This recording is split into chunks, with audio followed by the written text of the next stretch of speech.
வாழ்க வையகம்.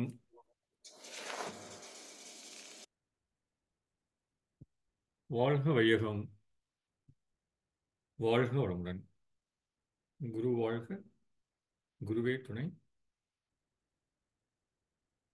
சிந்தனையை உடல் நலத்தை சீரமைத்து உய்வித்த குருவே அன்பே. வாழ்க வளமுடன்.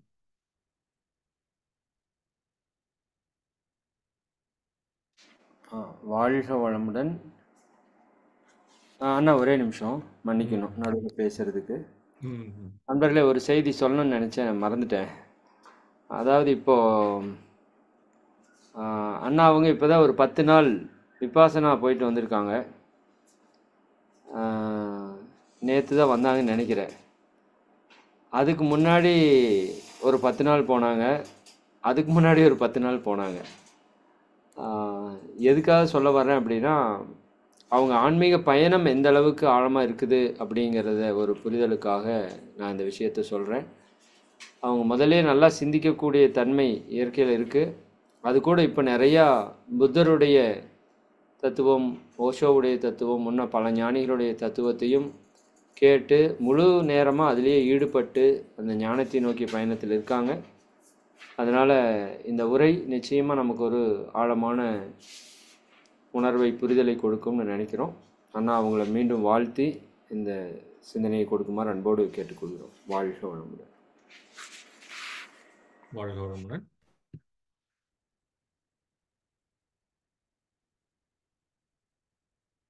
டாபிக் நான் யாருன்னு தெரியுமா? இது மதன் விளையாட்டா சொல்றாரு அப்படின்னு நினைச்சேன். அதுக்கப்புறம் நான் ஒரு டாபிக் கொடுத்துருந்தேன், குருவும் உதவார் அப்படின்னு சொல்லி. அது ஆக்சுவலாக அதை பற்றி பேசலாம்னு சொல்லி தான் நான் கொஞ்சம் அந்த மைண்ட் ஆர்கனைஸ் பண்ணி வச்சுருந்தேன். இப்போ அவர் நான் அனுப்பின அந்த டாபிக் பார்க்கவே இல்லை. நான் யாருன்னு தெரியுமா அப்படின்னு அதுலேயே ஃபிக்ஸ் பண்ணிட்டாரு. ஸோ அதை பற்றி என்ன பேசுறதுன்னு எனக்கு தெரியல ஆக்சுவலாக. அண்ணா, நீங்க பேச வந்ததே பேசுங்க, நாங்க எதுனாலும் எடுத்துக்குவோம். நான் இப்படித்தான் மாத்தி பேசுறேன் அப்படின்னு நினைச்சுக்கோ. சரி, அதுவே ட்ரை பண்ணுவோம். நான் யாருன்னு தெரியுமா அப்படிங்கிறது. ஸோ அந்த மகரிஷிட்டிருந்தே ஆரம்பிக்கலாம். மகரிஷிட்டிருந்து ஆரம்பித்தோம் அப்படின்னா, நான் யார் அப்படிங்கிற ஒரு கேள்வி மகரிஷி வைக்கிறாரு. வச்சுக்கிட்டு நம்மளெல்லாம் ரொம்ப ஆழமான ஒரு ஆராய்ச்சிக்கு கூட்டிகிட்டு போகிறாரு. நான் இந்த உடலா அப்படின்னு சொல்லி கேள்வி கேட்குறாரு. அதுக்கப்புறம் நான் இந்த மனமா, நான் உயிரா, இப்படி கேள்வி கேட்டு கேட்டு கேட்டு கேட்டு அதை பகுப்பாய்வு செய்து செய்து செய்து செய்து இது நான் இல்லை, இது நான் இல்லை, இது நான் இல்லை, இது நான் இல்லைன்னு சொல்லி நெகேஷன் மெத்தட்னு சொல்லி இதை சொல்லுவாங்க. நெகேஷன் மெத்தட் அப்படின்னா முதல்ல கழிச்சுக்கிட்டே வர்றது. கழிச்சுக்கிட்டே கழிக்க முடியாத ஒன்று இருக்கும் இல்லையா, அதில் ஃபிக்ஸ் ஆகிறது.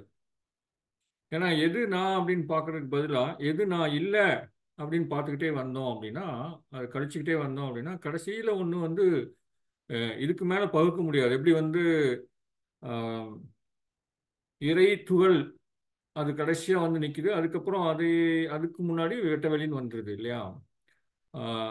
தண்ணீர் H2O, அதில் ஹைட்ரஜன், ஆக்சிஜன் அப்படி பிரிக்கிறோம். அப்புறம் அந்த ஆக்சிஜன் மூலக்கூறையும் உடைச்சோம் அப்படின்னா தென் கடைசியாக இறைத்துகளில் நிற்கிது. அந்த மாதிரி பகுத்துக்கிட்டே போகிறோம். நம்ம பகுத்துக்கிட்டே போகும்போது இது நான் இல்லை, இது நான் இல்லை, இது நான் இல்லைன்னு சொல்லிட்டு எதெல்லாம் நான் இல்லையோ அதெல்லாம் நான் ரிஜெக்ட் பண்ணிக்கிட்டே வர்றேன்.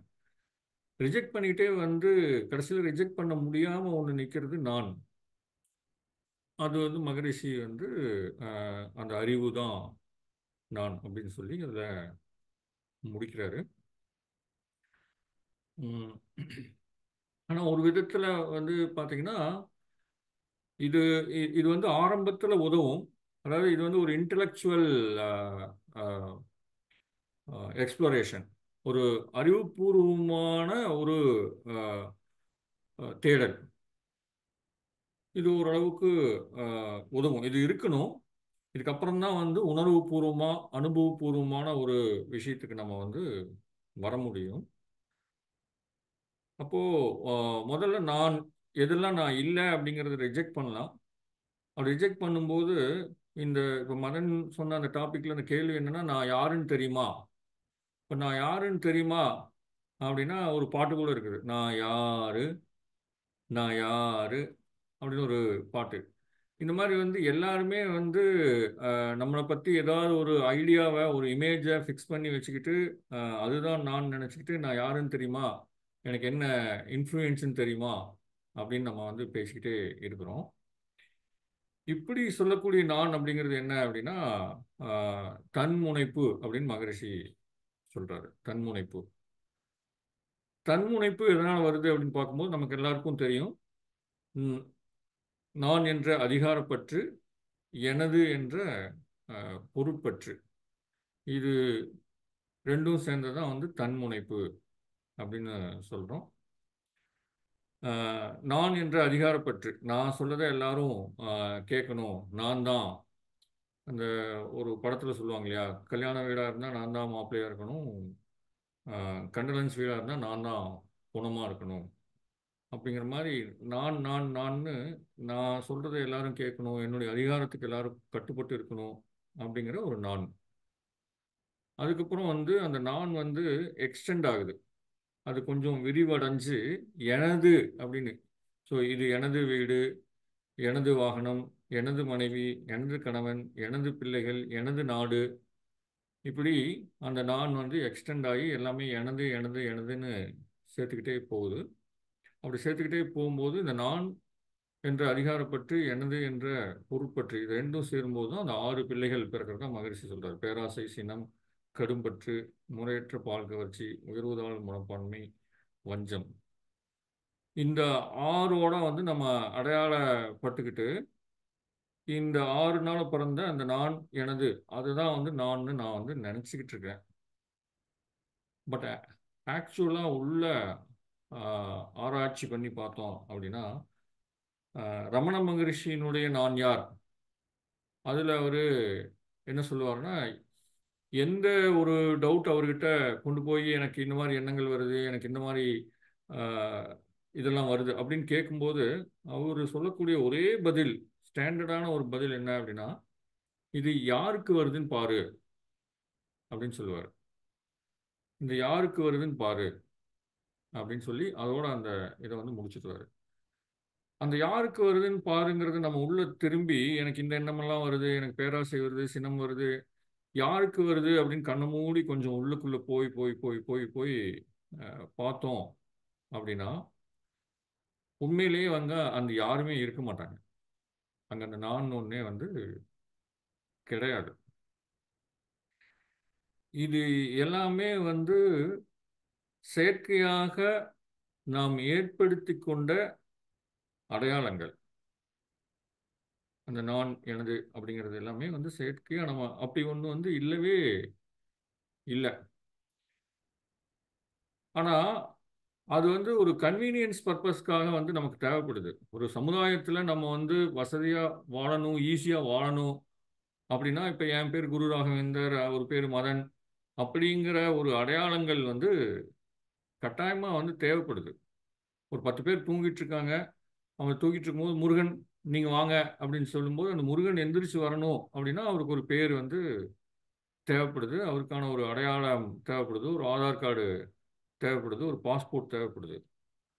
ஆனால் இதெல்லாம் வந்து சமுதாயத்தில் நம்ம சிக்கல் இல்லாமல் வாழ்றதுக்காக நாம் ஏற்படுத்தி கொண்ட ஏற்பாடுகள் தானவே தவிர, அதுக்கும் நம்முடைய உள்ள ஆன்மீகத்துக்கும் எந்த ஒரு சம்பந்தமும் கிடையாது.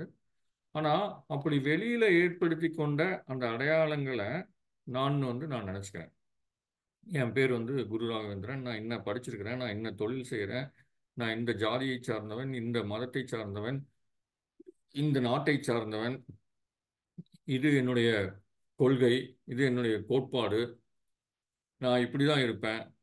ஸோ இப்படி வந்து நான் வந்து சொல்லிக்கிட்டே போகிறேன். ஸோ எந்த அளவுக்கு நான் இதை சொல்லிக்கிட்டே போகிறேனோ, எந்த அளவுக்கு இந்த மாதிரியான விஷயங்களோட நான் வந்து அடையாளப்பட்டுக்கிறேனோ, அந்த அளவுக்கு அந்த இல்லவே இல்லாத ஒரு செயற்கை நான்னு நினச்சிக்கிட்டு அதுவாக நான் மாறிடுறேன். அதுவாதல் அப்படின்னு சொல்லக்கூடிய அந்த செயற்கை நான் வந்து மாறிடுறேன். வெளியிலிருந்து வரக்கூடிய துன்பங்கள் எல்லாமே வந்து பார்த்தீங்கன்னா அந்த செயற்கை நான் தான். அதுக்கு வரக்கூடிய துன்பங்கள் தானே ஒழிய அப்படி ஒன்று தான் இல்லவே இல்லையே. அப்புறம் எப்படி அது துன்பமா இருக்க முடியும்? அவன் என்ன வார்த்தை சொல்லிட்டான் தெரியுமா? என்னை பார்த்து அவன் வந்து நாயேன்னு சொல்லிட்டான் அப்படின்னு சொல்றோம். அங்க உள்ளுக்குள்ள போய் பார்த்தா யாராவது இருக்காங்களா அப்படின்னா யாருமே இல்லையே அங்க. அப்போ எதை நான் வந்து கற்பனை பண்ணி வச்சிருக்கிறேனோ அந்த நானை தான் வந்து அவன் நாயேன்னு சொல்லிட்டான். அந்த நானோட நான் வந்து என்னை அடையாளப்படுத்தி வச்சிருக்கிறதுனால அது எனக்கு ஹர்ட் ஃபீலிங்கா இருக்கு. அது என்னை துன்புறுத்துது, அது என்னை காயப்படுத்துது. அந்த காயத்துக்கு பதிலடி கொடுக்கறதுக்கு வஞ்ச உணர்வோட நான் வந்து அவனை பழி வாங்குறதுக்கு ரெடி ஆகிறேன். அப்போ இது எல்லாமே என்னன்னா ஒரு ஒரு கற்பனை தான், ஒரு மாயை தானே ஒழிய உண்மை அப்படிங்கிறது அதில் எதுவுமே கிடையாது அப்படிங்கிறத நான் ஆழமா புரிஞ்சுக்கணும். உள்ள கண்ணை மூடி எல்லாருமே வந்து கண்ணை மூடி ஒரு 2 நிமிஷம் உள்ள வந்து தேடுங்களேன். கண்ணை மூடி உள்ள நமக்குள்ள வந்து ஒரு ஏதோ ஒரு உணர்வு, நான்கிற ஒரு உணர்வு ஒன்று இருக்குது இல்லையா? அந்த உணர்வுக்கு போங்க. அந்த உணர்வுல எல்லாருமே வந்து லயமாகுங்க.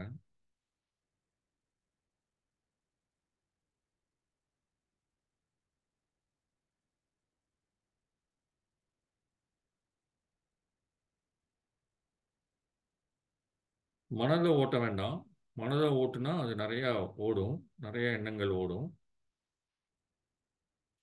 உள்ளுக்குள்ள ஏதோ ஒன்று நான் ஒரு ஃபீல் இருக்குது இல்லையா?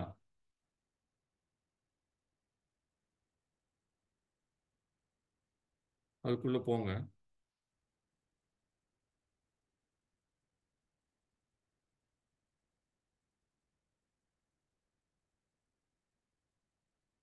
அந்த அந்த உணர்வுக்கு, அந்த நான் சொல்லக்கூடிய உணர்வுக்கு பால் வேற்றுமை இருக்குதான்னு பாருங்க. நீங்க எங்கேயாவது உங்க உள்ளுக்குள்ள தேடும்போது நான் ஆண் பெண் அப்படிங்கிற அந்த விஷயம் வருதான்னு பாருங்க. மனதை விட்டுருங்க, மனதில் அது வரும். மனதில்லை, மனதை தாண்டி உள்ள போங்க. அந்த உணர்வுக்கு போங்க. நான் ஏதோ ஒரு உணர்வு உள்ளுக்குள்ள இருக்கு இல்லையா? அந்த உணர்வுக்கு போங்க. அந்த உணர்வுல பால் வேற்றுமை வருதான்னு பாருங்க. அந்த உணர்வோட நீங்க லயமாய் இருக்கும் பொழுது நான் ஆண் பெண் அப்படிங்கிற ஞாபகம் அதுல இருக்குதா அப்படின்னு பாருங்க. அந்த அந்த உணர்வுல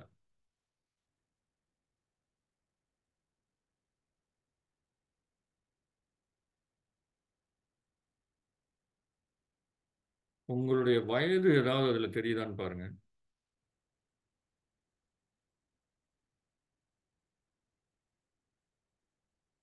அந்த சோலுக்கு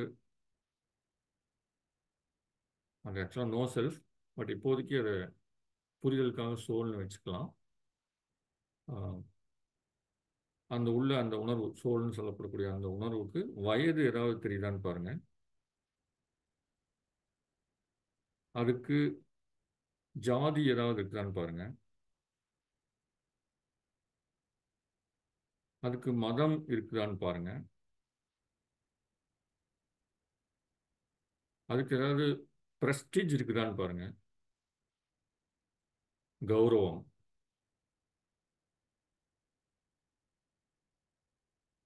அதுக்கு நான் ஏழை, நான் பணக்காரன் அப்படிங்கிற ஒரு அடையாளம் இருக்குதான்னு பாருங்க.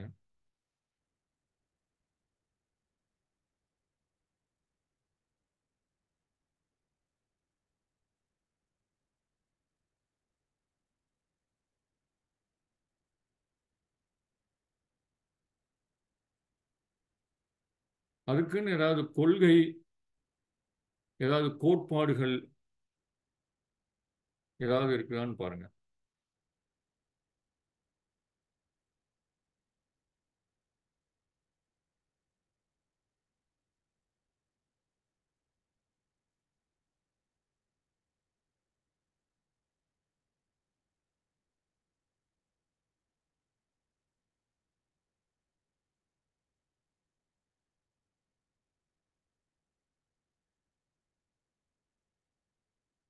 ஸோ ஓ, கண்ணை திறந்துக்கலாம். யாராவது ஒன்று ரெண்டு பேர் வந்து இது எதையாவது அதில் கண்டுபிடிக்க முடிஞ்சுதா அப்படின்னு மைக் ஓப்பன் பண்ணி ஷேர் பண்ணுங்க. ஐயா வாழ்க வளமுடன்ங்க ஐயா. ம். ஆ, 2 3 நாளாவே நாங்க இந்த மாதிரி உட்கார்ந்து உள்ளுக்குள்ள போக ஆரம்பிச்சிருக்கோம் இப்போ. ஓ, வெரி குட். அப்படி போகும்போது அந்த ஒன்னொன்னா இப்ப நான் என்னோட பேரா நான் இல்ல, நான் என் குழந்தைக்கு அம்மாவா அப்படின்னு ஒன்னொன்னா நான் இது பண்ணிட்டு உள்ள போயிட்டே இருக்கும்போது அந்த உணர்வுக்குள்ளதான் போறேன். அப்ப எண்ணங்கள் இல்ல. ஆனா ம். நீங்க சொல்லும் போதுதான் அப்ப ஆண் பெண் வேறுபாடு வருதா அப்படின்னும் போதுதான் அந்த நினைவு வந்தது. ம். அப்ப எந்த இதுவும் இல்ல. அப்ப நான் அதை தான் தேடி உள்ள அந்த உணர்வுக்கு தான் பயணம் பண்றேன். இந்த ம். ஜாதி மதம் அந்த உணர்வு, ஆணா பெண்ணா எந்த நினைவுமே வரலைங்க ஐயா. சூப்பர். வேற யாருக்காவது ஏதாவது அனுபவம் இருக்கா? பிரியதர்ஷினி சொல்லுங்க, வீடியோ ஓப்பன் பண்ணீங்க. வேற யாராவது சொன்னா அட்வைஸ் பண்ணுங்க, நம்ம அன்மியூட் கொடுக்கலாம். ஏன்னா இந்த பயிற்சி வந்து ரொம்ப முக்கியம்.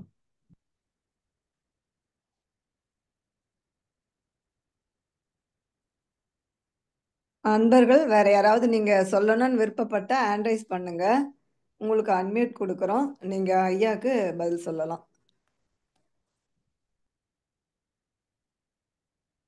சரி, ஓகே. நித்ய பிரியாமா ஐயா. ம். ம். ஆமா, நீங்க சொல்லலாம். வாழ்க வளமுடன் ஐயா. ம். சொல்லுங்கம்மா. ஐயா, கண்ணை மூடி கேட்கும் போது உணர்வு தெரியுது, ஆனால் அந்த அமைதி தான் தெரியுது தவிர இது நான் இல்லைன்ற அந்த கான்வர்சேஷன் வர மாட்டேங்குது. அது என்ன அடுத்தது என்னன்னு ஒரு அமைதி சூழ்நிலை தான் தெரியுது. வேறு எதுவும் அதுக்கு கேள்விக்கு பதில் அப்படிலாம் கேட்க தோணலை. அதான் அந்த அமைதி சூழ்நிலைக்கு அது வந்து ஆக்சுவலாக அந்த ஒரு உணர்வு நிலை. அது அந்த உணர்வு நிலைக்கு ஏதாவது வந்து பாலின வேற்றுமை, அதுக்கு ஜாதி இல்லை, அது மதம் ஏதாவது தெரியல. இல்லை, தெரியல, அது தெரியல. தெரியல இல்லையா? அப்போ அது எதுவுமே வந்து கிடையாது இல்லையா? அப்போ அந்த உணர்வு தான் வந்து என்னன்னா விழிப்புணர்வு அப்படின்னு நம்ம சொல்றோம். கம்ப்ளீட் அவேர்னஸ், பியோர் அவேர்னஸ், அல்லது சாட்சி பாவம் அப்படின்னு நம்ம வந்து ஒரு சொல்லலாம். அதெல்லாம் மகரிஷி அறிவு அப்படின்னு சொல்லி சொல்றாரு. ஸோ இதுதான் நான். இது நான் அப்படிங்கிறது புரியாம அந்த ஈகோ தன்முனைப்பு வருது இல்லையா? அந்த நான் என்ற அதிகாரப்பற்று, எனது என்ற பொருட்பற்று, அதிலிருந்து பிறக்கக்கூடிய 6 குணங்கள், இதை வந்து இந்த ஒரு ஒரு கற்பனையான ஒரு கூட்டுக்கலவை இது. இந்த கற்பனையான ஒரு கூட்டுக்கலவையை வந்து நான் வந்து நினச்சிக்கிட்டு இருக்கிறது அப்படிங்கிறது, அந்த அப்படி நினச்சிக்கிட்டு இருக்கிறதுனால தான் இந்த உலகத்தில் மாபெரும் துன்பங்கள் வந்துகிட்டு இருக்கு. போர், பகை, அச்சம், இந்த மாதிரி எல்லா விஷயங்களும் நடக்கிறது வந்து இல்லாத ஒன்றை நான் நினச்சிக்கிட்டு இருக்கிறது தான் அப்படிங்கிறத நம்ம ஆழமாக புரிஞ்சுக்கிட்டோம் அப்படின்னா இந்த மிசரியிலிருந்து நம்ம வந்து வெளியே வந்துட முடியும். புத்தரும் வந்து இதைத்தான் சொல்றாரு. புத்தர் வந்து அந்த நானை வந்து 5 அக்ரிகேட்ஸ் அப்படின்னு சொல்லி பிரிக்கிறாரு. 5 அக்ரிகேட்ஸ் அப்படின்னா 5 விதமான பாகங்களினுடைய சேர்க்கை அப்படிங்கிறாரு. 5 விதமான பாகங்களுடைய சேர்க்கை, இந்த 5 அக்ரிகேட்ஸ் அப்படிங்கிறது என்னென்ன அப்படின்னா, ஒன்று வந்து மேட்டர். மேட்டர் அப்படிங்கிறது வந்து உடல்னு வச்சுக்கலாமே, உடல் அல்லது வடிவம் அப்படின்னு நம்ம வச்சுக்கலாம். இன்னொன்று, நம்ம மனதினுடைய 4 பார்ட் முதல்ல பார்த்தோம் இல்லையா?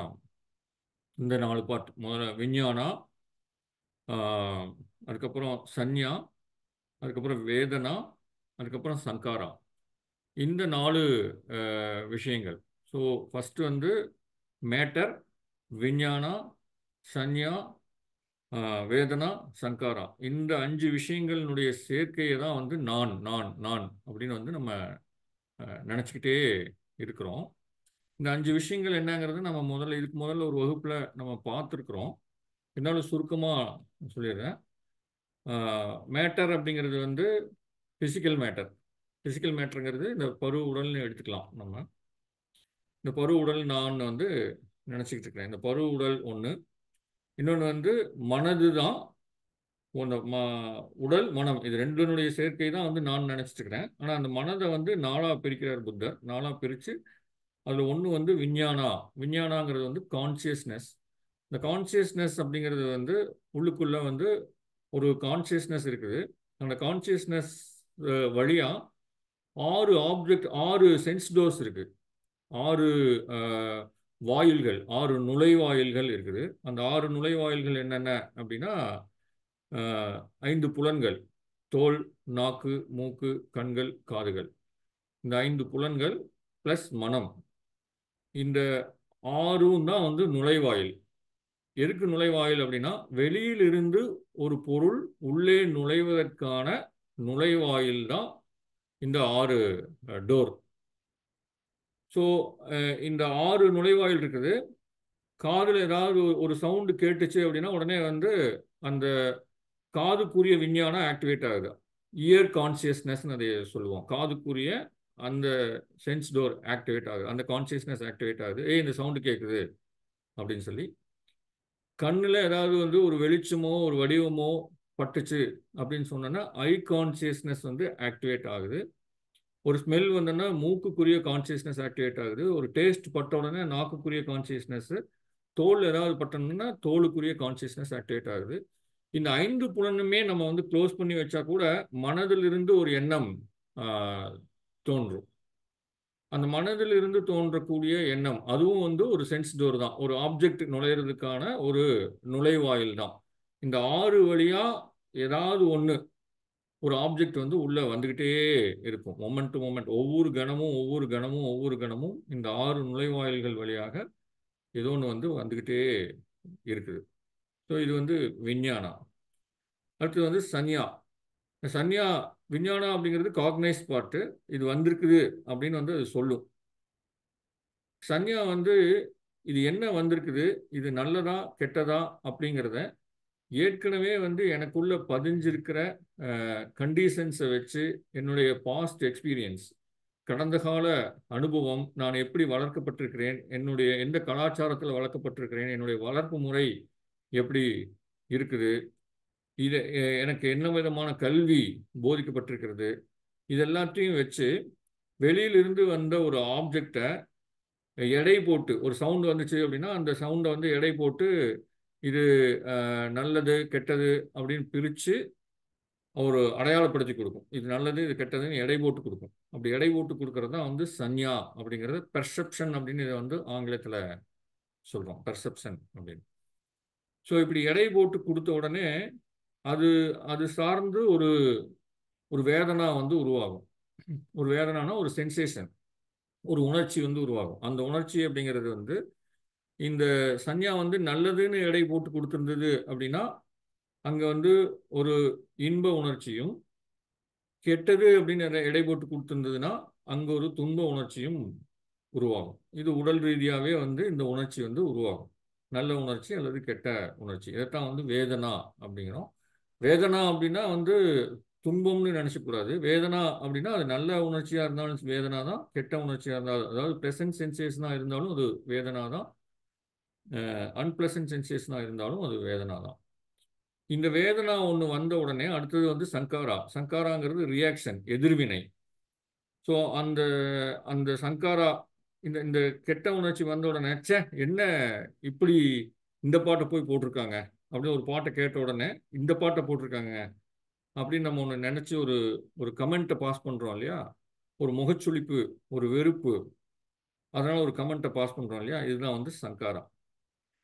இந்த அஞ்சினுடைய தொகுப்பு தான் நான் அப்படின்னு புத்தர் சொல்றாரு. அதாவது மேட்டர், பரு உடல், விஞ்ஞானா அந்த 6 சென்ஸ் டோஸ், சன்யா பெர்செப்ஷன், நம்மளுடைய கண்டிஷன்ஸை வச்சு நல்லது கெட்டதுங்கிறத தீர்மானிக்கக்கூடிய ரெகக்னைசிங் பார்ட். அதுக்கப்புறம் சென்சேஷன், வேதனா, ப்ளசன்ட் சென்சேஷனா அன்பிளசன்ட் சென்சேஷனா, அது ப்ளசன்ட் சென்சேஷனா அன்பிளசன்ட் சென்சேஷனாங்கிறத பொறுத்து நம்முடைய ரியாக்ஷன் அமையும். அதுதான் சங்காரா. சங்காராங்கிறது தான் வந்து கர்மா. ஸோ இந்த அஞ்சும் சேர்ந்தது தான் வந்து நான் நம்ம நினச்சிக்கிட்டு இருக்கிறோம். ஆனால் இதில் என்ன பியூட்டி அப்படின்னா, இந்த அஞ்சுமே வந்து மாறிக்கிட்டு இருக்கிறது அப்படிங்கிறாரு. அது அது கான்ஸ்டண்ட்டாக மாறிக்கிட்டே இருக்கும், இம்பர்மனண்ட். அது இந்த பருவுடல் மாறிக்கிட்டே இருக்குதா இல்லையா? நம்ம ஒரு நேற்று இருந்த மாதிரி இன்னைக்கு இல்லை. நம்முடைய உருவத்தில் சில செல்கள் உதிர்ந்து புதிய செல்கள் வந்து தோற்றுவிக்கப்பட்டிருக்கிறது. நேற்று இருந்த உருவம் இன்னைக்கு இல்லை, இது மாறிட்டே இருக்குது. சின்ன வயசுல இருந்தது நம்ம முற்றிலும் எல்லாமே வந்து மாறிடுச்சு. ஆனால் அந்த ஒரு தொடர்ச்சி இருக்கிறதுனால, சின்ன வயசுல இருந்து என்னுடைய மனதில் ஒரு தொடர்ச்சி இருக்கிறதுனால இந்த உருவம் தான் நான் வந்து ஒரு ஆர்டிஃபிஷியலாக நினச்சிட்டு இருக்கிறமே ஒழிய அது நான் கிடையாது. சின்ன வயசுல இருந்த என்னுடைய உடல் கம்ப்ளீட்டாக அதில் இருந்த அத்தனை செல்களும் உதிர்ந்து போய் முழுமையாக நான் வந்து புதுப்பிக்கப்பட்டாச்சு. என்னுடைய உருவம் கம்ப்ளீட்டாக வந்து மாறிடுச்சு. ஆனால் என்னுடைய மனதில் அந்த நானுக்கும் இந்த நானுக்கும் ஒரு தொடர்ச்சியை கற்பனையாக நான் கொடுத்துக்கிட்டு அதுதான் நான் அப்படின்னு நான் வந்து கற்பனை பண்ணிக்கிட்டு இருக்கிறேன். அதனால வந்து இந்த மேட்டர் அப்படிங்கிறது நான் இல்லை, இந்த பரு உடல் அப்படிங்கிறது நான் இல்லை. அது ஏன்னா தொடர்ச்சியாக மாறிக்கிட்டே இருக்கிறது, கணத்துக்கு கணம் கணத்துக்கு கணம் கணத்துக்கு கணம் மாறிக்கிட்டே இருக்குது அப்படிங்கிறத நான் வந்து புரிஞ்சுக்கணும். அதுக்கடுத்தது வந்து பார்த்தீங்கன்னா சன்யா. இந்த சன்யாவும் தொடர்ச்சியாக இது விஞ்ஞானம், விஞ்ஞானமும் தொடர்ச்சியாக மாறிக்கிட்டே இருக்குது. விஞ்ஞானம் எப்படி தொடர்ச்சியாக மாறுது அப்படின்னா, இப்போ கண்ணில் நான் ஒரு பொருளை பார்க்குறேன். கண்ணில் ஒரு பொருளை பார்த்த உடனே என்னுடைய அட்டென்ஷன் வந்து அந்த பொருளுக்கு போகுது. அந்த பொருளோடு எனக்கு கடந்த காலத்தில் என்னென்ன நினைவுகள் இருக்குதோ, என்னுடைய மெமரியில் என்னென்ன விஷயங்கள் என்னுடைய ஞாபகத்தில் இருக்குதோ அது எல்லாத்தையும் அதை எடுத்துகிட்டு வருது. அதை எடுத்துகிட்டு வந்து அதை நான் சிந்திக்க ஆரம்பிக்கிறேன். இப்படி சிந்திச்சுட்டே இருக்கும்போது காதில் இருந்து ஏதோ ஒரு ஓசை வருது. ஒரு ஓசை வந்த உடனே இந்த கண்ணில் பார்த்த பொருள் அது சம்பந்தமான ஞாபகங்கள் ஓடிட்டு இருந்தது இல்லையா, அந்த ஞாபகங்கள் அப்படியே கட்டாயிடுது. அப்படியே கட்டாயி இந்த காதிலிருந்து ஒரு ஓசை வந்தது, இது என்ன ஓசை அப்படின்னு கேட்டு அது சம்பந்தமான நினைவுகளை எடுத்து ஓட்டத் தொடங்குது. அதை நான் பண்ணிட்டு இருக்கும்போதே ஏதாவது ஒரு வாசனை வந்துச்சு அப்படின்னா உடனே அதுக்கு அந்த கான்சியஸ்னஸ், அந்த விஞ்ஞானம் வந்து அதுக்கு ஷிஃப்ட் ஆகிடுது. ஸோ இந்த மாதிரி நொடிக்கு நொடி நொடிக்கு நொடி அந்த விஞ்ஞானம் வந்து ஷிஃப்ட் ஆகிட்டே இருக்குது. இது ஏதோ ஒன்றில் நிலைச்சு நிற்கிறது இல்லை. இதே நான் வந்து கனவு காணும்போது நினைவில் ஒரு நான் இருக்கிறேன், முழிச்சிருக்கும் போது ஒரு நான் இருக்குது. கனவுல நான் என்னுடைய முழு பாடியும் வந்து தூங்கிட்டு இருக்குது, நல்ல தூக்கத்தில் இருக்கிறேன். ஆனால் அந்த கனவுல ஒரு செல்ஃப் ஆக்டிவேட் ஆகுது. அது வந்து பார்த்தீங்கன்னா அது அது ஒரு கான்சியஸ்னஸ். இப்போ நம்மளை ஒரு புலி துரத்துது அப்படின்னா நான் என் பாடி வந்து படுத்துக்கிட்டு இருக்குது.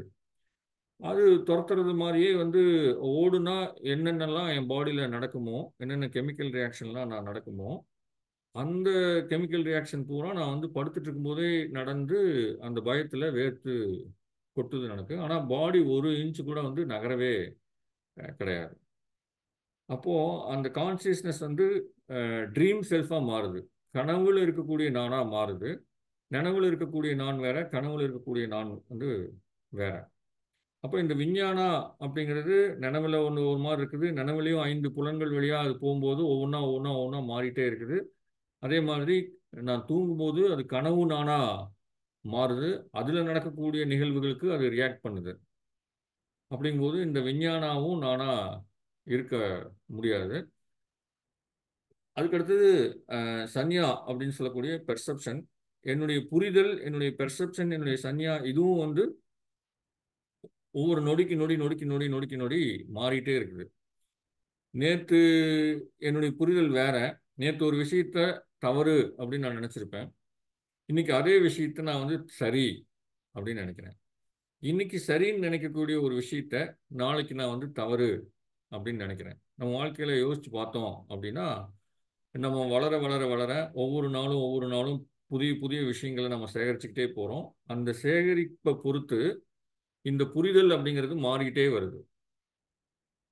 இதுதான் ஃபைனலான புரிதலா அப்படின்னு கேட்டால், அந்த ஃபைனலான புரிதல்ங்கிறது எதுவுமே இல்லை. நீங்க இன்னும் எத்தனை வருஷம் வாழ்றீங்களோ அத்தனை வருஷம் வந்து அந்த புரிதல் வந்து மாறிக்கிட்டே இருக்கும். ஒரு கட்டத்தில் ஒரு கொள்கையை நான் வச்சிருக்கிறேன். அதுக்கப்புறம் வந்து யாராவது ஒருத்தர் வந்து அது ரொம்ப விளக்கி அழகா, என்னுடைய மனசுக்கு பிடிச்ச ஒருத்தவங்க ரொம்ப அழகா அதை விளக்கி சொல்றாங்க. அதை விளக்கி சொன்னோன்னே அந்த கொள்கை அந்த கோட்பாடு உடைஞ்சு இப்போ புதுசா இன்னொரு கொள்கை இன்னொரு கோட்பாடு பிறக்குது. இப்போ அது நானா மாறிடுறேன். இது அப்படியே இருக்குமான்னு கேட்டா இதுவும் அப்படி இருக்கிறதுக்கு வாய்ப்பு இல்லை. இன்னொருத்தர் யாராவது வந்து வேற ஏதாவது சொன்னாங்க அப்படின்னா அது எனக்கு லாஜிக்கலா சரின்னு தெரிஞ்சது அப்படின்னா இந்த கொள்கை கோட்பாடை உடைச்சிட்டு அடுத்த கொள்கை கோட்பாடு எனக்கு வரும். ஸோ இப்படி இந்த சன்யா அப்படின்னு சொல்லக்கூடிய இந்த பெர்செப்ஷனும் மாற்றத்துக்கு உட்பட்டது தான். மாறிட்டே இப்போ நம்மெல்லாம் வந்து பக்தி மார்க்கத்தில் இருந்திருப்போம். இப்போ மகரிஷி நமக்கு கிடைச்சாரு. மகரிஷி கிடைச்சி இந்த தத்துவங்கள்லாம் ஆசை சீரமைத்தல், சினம் தவிர்த்தல், எண்ணம் ஆராய்தல், கவலை ஒழித்தல், நான் யார், பிரபஞ்ச தோற்றம், உயிரின தோற்றம், இதெல்லாம் நமக்கு விளக்கமாக சொல்லிக் கொடுக்குறாரு. இப்படி விளக்கமாக சொல்லிக் கொடுக்கறது எனக்கு புரிய புரிய புரிய புரிய என்னுடைய பழைய கடவுள் கொள்கைகள்லாம் தகர்ந்து போகுது. அப்படி தகர்ந்து போய் நான் வந்து இப்போ வேண்டுதல் வைக்கிறது, தேங்காய் உடைக்கிறது, பள்ளிக்கூடம் போகாமல் பாடங்களை படிக்காமல் பரீட்சையும் எழுதாமல் நான் பாஸ் ஆக வேணும், அதுக்கு உனக்கு எத்தனை தேங்காய் வேணும் அப்படிங்கிற ஒரு மனநிலையில் நம்ம இருந்தோம். ஆனால் இப்படி மகரிஷியினுடைய இந்த சுத்தவெளி தத்துவம் நமக்கு விளக்கமானதுக்கப்புறம் இப்போ அந்த மாதிரியான பிலீஃப்லாம் நமக்குள்ள வந்து உடஞ்சிருக்குது. உடஞ்சிருக்குதா என்னன்னு தெரியல, அது அவங்க தான் சொல்லணும். கண்டிப்பாக வந்து சரியான புரிதல் அங்கே ஏற்பட்டிருந்துச்சு அப்படின்னா அந்த கொள்கைகள் கோட்பாடுகள் அந்த நம்பிக்கைகள் இதெல்லாம் வந்து உடஞ்சி இப்போ இது புதுசாக வந்துடும். இதுவும் அப்படியே இருக்குமா அப்படின்னு கேட்டால் அப்படி இருக்கிறது இதை விட ஒரு பெரிய விஷயம் கிடைக்கும்போது இதுவும் வந்து மாற்றத்துக்கு உட்பட்டது அப்படின்னு நம்ம புரிஞ்சுக்கிறோம். அப்போது அந்த பருவுடலும் மாற்றத்துக்கு உட்பட்டது, விஞ்ஞானம்னு சொல்லப்படக்கூடிய அந்த கான்சியஸ்னஸும் மாற்றத்துக்கு உட்பட்டது, அதுக்கப்புறம் அந்த சன்யாவும் மாற்றத்துக்கு உட்பட்டது. இந்த சன்யா மாறும்போது வேதனாவும் மாறும். ஏன்னா இந்த சன்யா தான் வந்து இந்த விஷயம் நல்லது இந்த விஷயம் கெட்டதுன்னு வந்து எடை போட்டு நல்லது கெட்டதுங்கிற ஜட்ஜ்மெண்ட்டை எனக்கு கொடுக்குது. இப்போ புரிதல் அதிகமாக அதிகமாக எந்த ஒரு விஷயத்தை தப்புன்னு அதை ஜட்ஜ் பண்ணிச்சோ அது நல்லதுன்னு ஜட்ஜ் பண்ணும், எதை நல்லதுன்னு ஜட்ஜ் பண்ணிச்சோ அதை கெட்டதுன்னு ஜட்ஜ் பண்ணும். அப்படி ஜட்ஜ் பண்ணும்போது அந்த ஜட்ஜ்மெண்ட்டுக்கு தகுந்த மாதிரி எனக்கு வரக்கூடிய வேதனா, அதாவது sensation, unpleasant sensation, pleasant sensation, இன்ப உணர்ச்சி துன்ப உணர்ச்சி, இது ரெண்டும் வந்து மாறும். அப்போது அந்த வேதனாவும் வந்து நிலையானதல்ல, அதுவும் வந்து moment to moment moment to moment மாறிட்டு இருக்கிறது தான் அந்த வேதனாவும். அந்த வேதனாவை பொறுத்து நான் வெளிப்படுத்துகிற ரியாக்ஷன், இப்போது ஒரு இளமையாக இருக்கும்போது எனர்ஜெட்டிக்காக இருக்கும்போது எனக்கு வந்த கோபத்துக்கும், கொஞ்சம் வயதானதுக்கப்புறம் கொஞ்சம் உடல் தளர்ந்ததுக்கப்புறம் கொஞ்சம் நோய் இந்த மாதிரியான விஷயங்கள்லாம் எனக்கு எக்ஸ்பீரியன்ஸ் ஆனதுக்கப்புறம் எனக்கு வரக்கூடிய கோபத்துக்கும் பெரிய டிஃப்ரென்ஸ் இருக்குது. அப்போ என்னுடைய ரியாக்ஷன் வந்து மாறிடுச்சு இப்போ. அப்போ அது மாதிரி இந்த 5 அக்ரிகேட்ஸ்ன்னு சொல்லக்கூடிய இந்த 5 சேர்க்கைகள் சேர்ந்த விஷயத்தை தான் வந்து நான் வந்து கற்பனையாக நினச்சிக்கிட்டு இருக்கிறேன். ஆனால் இந்த 5மே வந்து நொடிக்கு நொடி நொடிக்கு நொடி நொடிக்கு நொடி நொடிக்கு நொடி மாறிக்கிட்டே இருக்குது. அப்படி மாறிக்கிட்டே இருக்கிறதுனால நிலையான நான் அப்படின்னு ஒன்று கிடையவே கிடையாது. நோ செல்ஃப், அனத்தா அப்படின்னு வந்து இதை புத்தர் சொல்றாரு. நம்ம நமக்குள்ள நடக்கக்கூடிய ஏதாவது ஒரு உணர்ச்சியை சாட்சி பாவமா நாம் பார்த்தோம் அப்படின்னா, இப்போ எப்படி வந்து இப்போ நான்கிற அந்த உணர்வை சாட்சி பாவமா வந்து பார்த்தோம், எங்க இருக்குது அது, எந்த இடத்துல இருக்குது, அது ஆணா பெண்ணா, அதுக்கு வயது என்ன, அதுக்கு ஏதாவது கொள்கை கோட்பாடு இருக்குதா அப்படின்னு பார்க்கும்போது அது எதுவுமே இல்லை, ஆனால் அந்த ஒரு உணர்வு மட்டும் இருக்குது இல்லையா? அந்த மாதிரி வந்து ஏதாவது ஒரு உணர்ச்சி வருது, ஒரு கோபம் வருது, ஒரு காமம் வருது, ஒரு பயம் வருது, ஒரு பேராசை வருது, ஒரு பொறாமை வருது, இந்த மாதிரி எந்த உணர்ச்சி வந்தாலும் அந்த உணர்ச்சியோட என்னை அடையாளப்படுத்திக்காம தள்ளி நின்று அதை வந்து சாட்சி பாவமா நான் வந்து பார்த்தேன் அப்படின்னா, அங்க வந்து பார்த்தீங்க அப்படின்னா அந்த நான் வந்து கரைஞ்சு போகும். அதாவது ஃபால்ஸ் நான், இல்லாத ஒன்றை நான் நினைச்சிட்டு இருக்கிறேன் இல்லையா, அந்த நான் வந்து கரைஞ்சு காணாமல் போயிடும். வெறுமனே வந்து அந்த விழிப்புணர்வு அப்படிங்கிற அந்த கான்சியஸ்னஸ், அந்த அவேர்னஸ், அது மட்டும்தான் வந்து நிற்கும். இப்போ இந்த விஷயத்தை நம்ம வந்து ஆழமாக புரிஞ்சுக்க வேண்டிய ஒரு அவசியம் இருக்குது. இப்போ நான் யார் தெரியுமா அப்படிங்கிற ஒரு கேள்வி அதை வச்சுக்கிட்டு வரும்போது, உள்ளே போய் ஆராய்ச்சி பண்ணி பார்க்கும்போது, இங்கே எல்லாமே வந்து இம்பர்மனன்ட் தான். எல்லாமே என்னுடைய பருவுடல் மாறிட்டு இருக்குது, என்னுடைய மனதில் இருக்கக்கூடிய புரிதல்கள் மாறிட்டு இருக்குது. அந்த புரிதலுக்கு தகுந்த மாதிரி நான் பண்ணக்கூடிய ரியாக்ஷன்ஸ், எதிர்வினைகள் வந்து மாறிக்கிட்டு இருக்குது. நேற்றுக்கு இருந்த நான் வந்து இன்னைக்கு இல்லை. எனக்கு போன வருஷம் இருந்த உணர்ச்சி நிலை இன்னைக்கு இருக்கு இல்லை. எல்லாமே வந்து மாறிடுச்சு. எப்படி வந்து you cannot step in to the same river twice அப்படின்னு சொல்கிறாங்க. ஒரு ஒரு ஆறு ஓடிட்டு இருக்கக்கூடிய ஒரு ஆறில் நீ வந்து ஒரே ஆறில் கால் வைக்க முடியாது. ஒரு காலை வச்சுட்ட, அடுத்த காலை உள்ள வைக்கும்போது வந்து பார்த்தீங்கன்னா அந்த ஆறு இல்லை, அது வேற ஆறு. ஏன்னா அது வந்து ஒரு ஓட்டமாக வந்து ஓடி அந்த நீர் வந்து போயிடுச்சு. நீ ரெண்டாவது காலை வைக்கிறது வேற நீர். அப்போ அது மாதிரி இந்த நானும் வந்து ஒரு ஃப்ளோவில் இருக்குது. நேற்றுக்கு இருந்த நான் போன நொடி இருந்தேன்னா இந்த நொடி இல்லை, அது போயிடுச்சு. அப்படிங்கிறதுனால தான் வந்து புத்தர் வந்து அதை நோ செல்ஃப் அனத்தா அப்படின்னு சொல்லி சொல்றாரு. இந்த இந்த புரிதல் இருந்தது அப்படின்னா நம்ம எல்லா மிசரியிலிருந்தும் வெளிவந்துட முடியும். ஏன்னா இந்த புரிதல் இருக்கும்போது, இந்த புரிதலுக்கு வந்து ரெண்டு விஷயம் நமக்கு, ஒன்று வந்து எல்லாமே இம்பர்மனண்ட்டுங்கிறது புரிஞ்சிருது, இன்னொன்று நான் ஒன்று எதுவுமே இல்லை அப்படிங்கிறது புரிஞ்சிருது. இந்த நான் இம்பர்மனண்ட், நான் ஒன்று எதுவுமே இல்லை அப்படிங்கிறது புரிஞ்ச உடனே எனக்கு இருக்கக்கூடிய கொள்கைகள், கோட்பாடுகள், நம்பிக்கைகள், இது எல்லாமே உடஞ்சி தூள் தூளாக போயிடுது. இப்போ இது உடஞ்சி தூள் தூளாக போகிறதுனால எனக்கு யார் கூடயும் கருத்து வேறுபாடு ஏற்படுறதுக்கு வாய்ப்பில்லை. ஏன்னா நான் ஒரு கருத்தை வச்சுக்கிட்டு இருக்கும்பொழுது தான் இன்னொருத்தரோட முரண்பாடு எனக்கு வரும். உதாரணமாக மகரிஷி தான் என்னுடைய குரு. நான் வந்து ஒரு ஒரு குரு பற்று உடையவன், குரு மேலே பக்தி உடையவன், குரு மேலே மரியாதை உடையவன். அப்போ மகரிஷி தான் என்னுடைய குரு அப்படின்னு ஒரு ஒரு மகரிஷியை இறுக்கி பிடிச்சு ஒரு கொள்கை, ஒரு கோட்பாடு அவரை சுற்றி நான் உருவாக்கி வச்சிருந்தேன் அப்படின்னா, அவரை யாராவது வந்து அவர் என்ன பெரிய ஞானி அப்படின்னு யாராவது பேசினாங்க அப்படின்னா, நான் இந்த கொள்கைகள், இந்த கோட்பாடுகள், இந்த பற்று இதெல்லாம் வச்சிருக்கிறதுனால உடனே டக்குன்னு அவரோட எனக்கு வந்து ஒரு சண்டை வந்து வர தொடங்கும். பட் ஆனால் எனக்கு அந்த மாதிரியான கொள்கை, கோட்பாடு எதுவுமே இல்லை. ஃபர்ஸ்ட் ஆஃப் ஆல் வந்து குரு அப்படிங்கிறது வந்து ஒரு பர்சனாலிட்டி கிடையாது. அதையும் நான் புரிஞ்சுக்கணும். குரு அப்படின்னா வந்து ஒரு ஒரு பர்சனாலிட்டி கிடையாது. குரு அப்படிங்கிறது வந்து ஒரு குவாலிட்டி, ஒரு தன்மை.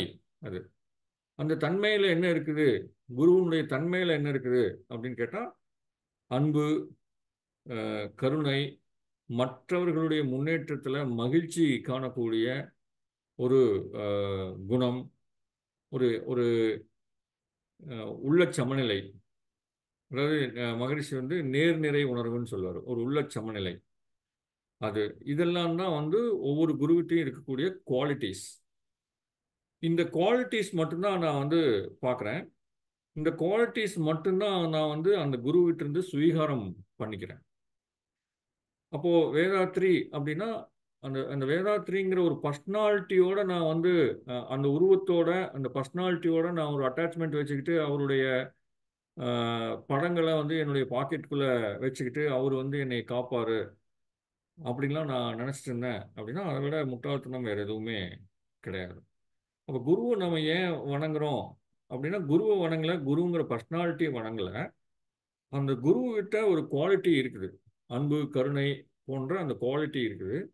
அந்த குவாலிட்டியினால நான் வந்து குருவை நோக்கி ஈர்க்கப்படுறேன். அந்த குவாலிட்டியை குருவிட்ட இருந்து நான் வந்து சுவீகாரம் பண்ணிக்கணும். அந்த குவாலிட்டியை, அந்த தன்மையை என்னுடைய தன்மையா நான் வந்து மாற்றிக்கணும். அதை இன்டர்னலைஸ் பண்ணிக்கணும். அதுதான் வந்து உண்மையான குரு பக்தி அப்படிங்கிறதையும் நான் வந்து புரிஞ்சுக்கணும். அப்படி அந்த குரு பக்தி இருக்கும்போது, அப்படி சரியான புரிதல் இருக்கும்போது, என்னுடைய குரு வந்து ஒருத்தர் இழிவா பேசுறாருங்கிறதுக்காக அவரோட நான் வந்து சண்டை போட மாட்டேன். ஏன்னா வேதாத்திரிங்கிற பர்சனல் மனிதனோட எனக்கு எந்த இதுவும் கிடையாது. எனக்கு அந்த குவாலிட்டியோட தான் வந்து எனக்கு கனெக்ஷன். அந்த குவாலிட்டியை என்னுடைய குவாலிட்டியாக நான் சுவீகாரம் பண்ணிக்கிறேன். எனக்குன்னு தனி கொள்கை, கோட்பாடு எதுவுமே கிடையாது.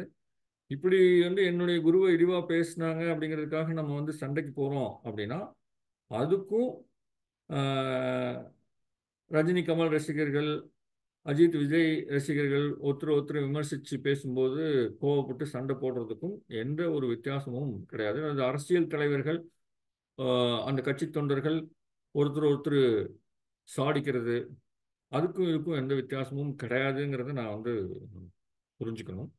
ஏன்னா இங்கே வந்து நான் வந்து அந்த ஃபால்ஸ் நானே மாயையாக உருவாக்கி கொண்டு நான் என்று நினைத்து கொண்டிருக்கக்கூடிய நானை உடைக்கிறது தான் வந்து ஆன்மீகத்தினுடைய மிக முக்கியமான ஒரு பணி. அந்த அந்த பணியில தான் நான் வந்து ஈடுபட்டிருக்கிறேன். அப்போ என்னுடைய அடையாளங்கள் எல்லாத்தையும் நான் வந்து தொலைக்கணும். அப்போ அந்த அடையாளங்களை தொலைக்கும் போது எனக்கு கொள்கை கோட்பாடும் கிடையாது, அதையும் நான் வந்து தொலைச்சிடுறேன். அப்போ எனக்கு யாரோடையும் முரண்பாடு ஏற்படுறதுக்கு, சண்டை போடுறதுக்கு கொஞ்சம் கூட வந்து வாய்ப்பே இல்லை. அப்போது அந்த அந்த அப்படிங்கிறது நோ செல்ஃப், எதுவுமே உள்ள இல்லை. ஒரு கம்ப்ளீட்டான ஒரு விழிப்பு நிலை, ஒரு நிப்பானா, அது ஒரு நிர்வாணா அப்படின்னு சொல்லக்கூடிய அந்த ஒரு நிலை தான் நான். அந்த விழிப்புணர்வு தான் நான். அந்த சாட்சி பாவம் தான் நான் அப்படிங்கிறத நம்ம வந்து அஹ், புரிஞ்சுக்கணும். நம்முடைய முயற்சியெல்லாம் அதை நோக்கி இருக்கணும் என்று சொல்லி நம்ம இந்த உரையை நிறைவு செய்வோம். இதில் வேற ஏதாவது கேள்விகள் இருந்துச்சுன்னா நம்ம இது பண்ணலாம்.